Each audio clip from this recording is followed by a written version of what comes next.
But right now, Jim Richmond joins us from Spire. Jim's been with Spire for a long time. He's vice president of corporate communications and marketing operations. And Jim has, when I say Jim's been with Spire for a long time, that's not an age joke, Jim. That is simply you've seen a lot and been part of a lot from the Spire perspective long before it was Spire, back in the Cellular South days. And you were there and very, very involved as we remember 20 years removed, Hurricane Katrina, and the role that a lot of our businesses, including Spire, played in the recovery efforts, both immediately and longer term. Good morning. Good morning. Good to see you. Good to be back with you. You as well. It's always a pleasure to visit. Let's start micro, and then we'll work bigger picture. The role that Spire played in the days leading up to landfall of Hurricane Katrina, and then in the immediate aftermath. How do you tell that story? Well, if you think back to 2005, at that point we were Cellular South and really focused. The only line of business at that point, was the wireless division. And so fast forward to 2011, we changed the brand to Spire and, of course, expanded into diversified lines of business. But in 2005, in relationship to Katrina, it was all about wireless. And we had been in business at that point, for over 10 years, actually about 12 years, I guess. And we had done a really good job in the past of just devising processes, working through plans, for various disasters. We had pretty good experience back in 1994. Some of your listeners may remember there was a tremendous ice storm that hit across the Mississippi Delta. And we handled that really well. That was in 1994. But again, from there, we established really good plans. And, I do think the way we engineered the system, the network, from the very beginning, the engineering side, just the network side, did a terrific job. So I will say we were about as prepared as we could be. But at the same time, obviously, we, like everybody else, had no idea what Katrina was actually going to be bringing it upon us. And so, leading up, we obviously had, calls every day, meetings every day. We had about 20 response teams, like network response teams, that we placed either on the coast or right off of the coast where they could get into the affected areas extremely quick. And that was a very smart play on our side because we were just able to move extremely fast. And so at that point, we wanted to keep our team members safe. And so just like everybody else, we were hunkered down and waiting. And then, of course, when the storm did come in and at the magnitude that it was, we basically got to work. And, I will say that our owners of the company and the leaders of the company, they really set the tone.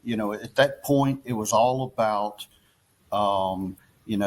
taking care of people. It really wasn't about selling cell phones or anything. It was just focused on the people, focused on the communities, and what could we do to help them out. And so in the aftermath of the storm, we actually came out pretty good from a network standpoint, or as good as it could get down there at the point, much better than anybody else. We had roughly about 60% of our network that was still up, and in some really key areas, which was important. We were able to immediately, a lot of those network engineers or network technicians were able to get out, a lot of them taking chainsaws to cut their way out of their own driveways or on the roads leading up to the cell sites, but they were able to get to the cell sites extremely quick. First and foremost, it was getting the generators turned on because we had generators at a lot of the cell sites down there, and that was key because a cell tower obviously has to have power. Right. They also started assessing any actual structure damage with the cell sites and the whole time communicating back with others on that. And so, just trying to solidify the network that could work at that point. and then immediately start working to get the network back up. And we really very quickly had, within about a week to 10 days, we had the whole network back up. And, and that's a big pat on the back to our network team. In the immediate hours after Katrina made landfall, and you've got the most violent time, and I mean, I guess there are probably people that are trying to make phone calls while the storm is hitting, but the time that you have the big surge is once it clears enough that people can kind of peek their head outside and they're okay, we're all right, and they're trying to assess. That's the time when everybody wanted to try and call out and either say I'm okay or I need help or whatever. And there's a video that is on C Spire's website now. It's called C Spire Remembers, or We Remember. It's kind of looking back on the response. And one of the things that is pointed out in there, and I think you pointed it out just a second ago as well, is the network never went completely offline, which was not the case for some of your competitors, some of the other companies that maybe weren't as prepared. Is that accurate? Like, it never went completely dark? Yeah, that's really true. As a matter of fact, a really good example and something that we just had a lot of blessings on. But we had a cell tower on top of at that time it was Biloxi Regional Hospital, and that cell site, because it had a generator attached, had a battery pack, and then a generator, it never went down. I think it had some protection from the Beau Rivage from a wind standpoint, which was good. But we did have cell sites that did keep producing calls and text messages throughout. And, the other problem in network, when you have that many people that are trying to make calls, the network can really get jammed up, so to speak. And so in the days after the storm, we not only were carrying Cellular South at that time traffic, but we were also carrying some traffic from other carriers, customers as well. And we really, at that point, were recommending people to text message, because text, it's a little bit easier to get a text message out. So that was kind of a message that we were delivering and getting out. But, during that time, too, almost immediately, once the network guys got out there, we pretty quick got to our retail locations, most of which were either destroyed or really heavily damaged. And we were able to set up charging stations using generators, charging stations for people who didn't have electricity. They could come and charge their phones, and also allow them to make calls. And, something that I always will remember, standing there 2 and 3 days after the storm and people getting to one of those locations and reaching out and making a call to let their family members know that they were okay 2 and 3 days after the storm. I mean, it was pretty amazing and pretty impactful. Well, and tears, right? You had tears from the person that was making the call because they were able to hear a loved one's voice, and you couldn't see the other end of the call, but you knew those tears were flowing on the receiving end as well. Something I want us to talk about on the other side of the break is, I know it wasn't the intent in terms of the way C Spire Cellular South responded to Hurricane Katrina, but I'm curious about the ripple effect of brand loyalty based on Cellular South being there in the biggest time of need and saying, we're going to take care of you, and how that affected the business side of things going forward. We'll continue the conversation with Jim Richmond, corporate communications, marketing operations, been with the company for a long time, as we continue to remember 20 years in the rearview mirror, Hurricane Katrina. We're back with you right after this. It's Mornings with Richard Cross on SuperTalk, Mississippi. Remembering Hurricane Katrina tomorrow, the 20-year anniversary of landfall of that massive storm that caused over $125 billion in damage. Mississippi Gulf Coast, but if you watch that video I was telling you about from C Spire, you see images from Hattiesburg, 100 miles, 75 miles inland, where they had 100-mile-an-hour winds, and it was there was damage that was widespread well inland and in parts of North Mississippi even that were affected along the way. So, Jim, I mentioned this before the break, and I know the focus, and you pointed this out a second ago, of Cellular South at the time, now C Spire, was not about profit, not about cost, not about selling phones or selling cell service. It was about helping people that were in need, and that was the priority and kind of informed all the decisions that were made. But what was the after effect that you found in terms of brand loyalty? Right, we know that there's some people that wear Nike and there's some people that wear Adidas. There's some people that only swing Easton bats and there's some people that only swing Louisville Slugger. Some only drive Ford and some only drive Chevrolet for whatever reason. Did you find that people said Cellular South is going to be my provider because when I needed them most, they were there? Yeah, we really did, Richard. That's a good point. You know, we did. We were totally focused from the very beginning on just helping the community and giving back. And obviously, a lot of times actions are much bigger, much louder than the words you're speaking. And so we did things like, for instance, Waveland was hit probably the hardest, maybe across the coast, really destroyed.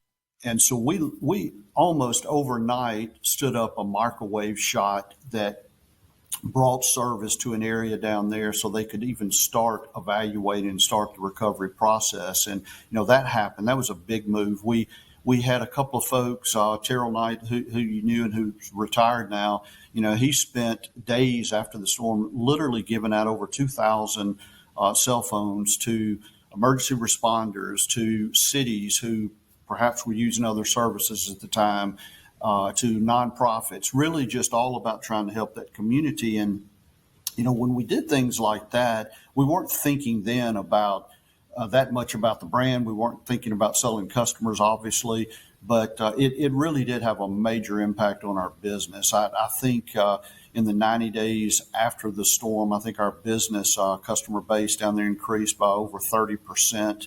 Which is pretty amazing. We weren't advertising during that point, so all of that was based on reputation and what was happening at the time. And that was a great reflection on, who we are as a company, how we approach things.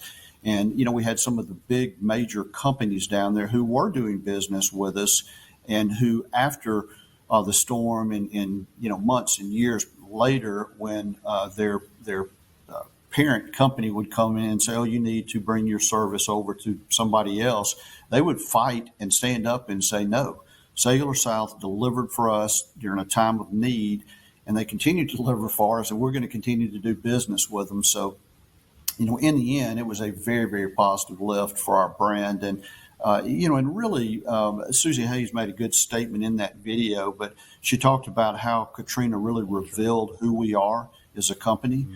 And I truly believe that. I mean, the team that we had at that point was just incredible. We talked about a lot that what we did for the customers, but there was so much going on behind the scenes to allow us to get the network where it was. I mean, we had, I remember a senior VP from our corporate office down. He stood there literally for 3, 4, 5 days after the storm cooking at a little emergency headquarters we set up, cooking for the tech crews that were working literally around the clock. We had a terrific supply chain. I mean, back then, at that point, fuel was absolutely crucial. We had to have fuel to keep those generators running. We had to have food, supplies to keep these techs working. We also had about 25 employees who literally had lost everything. And so we were trying to supply them with diapers for their children, baby food, things like that. So we had a lot going on. But again, we did a terrific job of planning. We did an even better job of executing that plan. And, it's as bad as things were and as dark as they were for the coast in Mississippi at that point, Spire at that time, again, Cellular South, we were able to shine, and it's really had a lasting impression from a brand standpoint.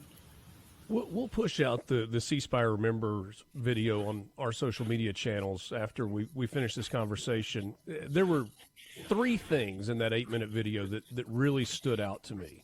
You mentioned one of them a second ago. Susie Hayes, who's now president and CEO of the company, that point that she made where she said, Katrina didn't create our culture, it revealed our culture. I thought that was really significant. There was another one from Hugh Mina where he said, our team was carrying out directives before I could give them. And if you know Hugh Mina at all, that is an accomplishment in and of itself, because sometimes those directives come fast and furious, And he said there was an empowerment there from our employees that we had given them to go fix what needed to be fixed. And then the third one, and you kind of alluded to this as well about diesel for the generators. One of your operations guys was saying it's not like we were just taking fuel and filling them up. You were rationing diesel fuel, 5 gallons here, 10 gallons here, so that this generator can run for 3 more hours, and this one can go for 6 more hours until we have to. What an incredible, you talk about juggling just to try and keep all of the balls in the air. Yeah, that was really tough. But again, they built that supply chain and then they managed that supply chain really well. So we had diesel fuel that we had to get. We had gasoline that we were trying to get. We even supplied gas to some of our employees who were trying to get to the various call stations that we had set up outside of our retail locations. And you couldn't just leave gas sitting around because it was a commodity at that point that people had to have. And I know we purchased a entire gas station, tanks of fuel in the aftermath. And again, in the early stages, there was a lot going on, but FEMA came in and put a lock on the gas pumps until they figured out, oh, that's Sailor South. They're trying to take care of customers and trying to take care of us. And so, it's just a lot happening back then. But yeah, it's really kind of interesting how the tone was set early on. And like Hugh said, he just got out of the way and let the team drive it. And the team certainly rose to the occasion. And, we talk about today that, we're customer inspired. We focused on trying to improve customers' lives through technology.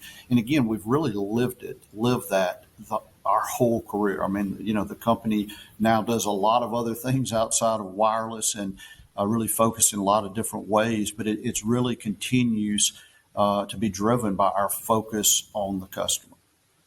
Is there anything that happened in the aftermath of Katrina and the response by your company that still informs the way things operate today?